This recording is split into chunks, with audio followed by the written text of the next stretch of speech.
Hi, this is the second lesson in Mastering Arabic Pronunciation series. This lesson is about Arabic letters articulation places or points, مخارج الحروف.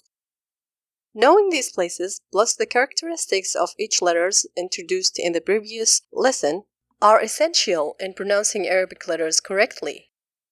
There are 5 general places. First, al-jawf, the empty space in the mouth and throat. Second, the throat, al-halq. The third one is al-lisan, the tongue. The fourth one is al-shafatan, the lips. The last one is al-khayshum, the nasal passage. Each one of these general places consists of one or more special places. The empty space in the mouth and throat consists of one special place. From this special place, 3 letters are produced. They are the elongation letters al-alif al-maddiyya, al-waw al-maddiyya, wal-ya al-maddiyya.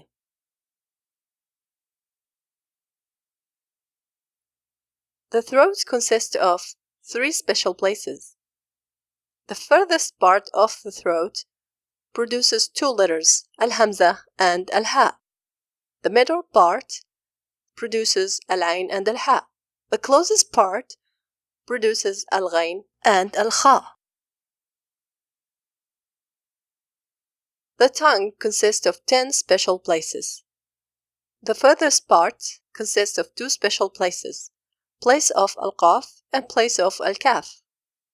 The middle part consists of 1 special place for 3 letters, al-jim, al-shin, and al-ya. The sides of the tongue consist of 2 special places, place of al-dad, place of al-lam.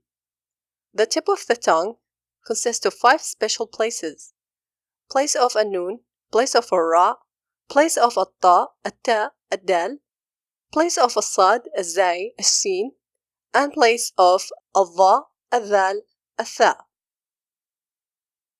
The lips consist of 2 special places, the place of al-fa, the place of al-mim, al-ba, al-waw.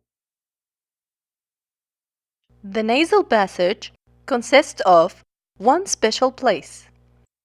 From this special place, a characteristic called the nasalization, al-ghunna, is produced.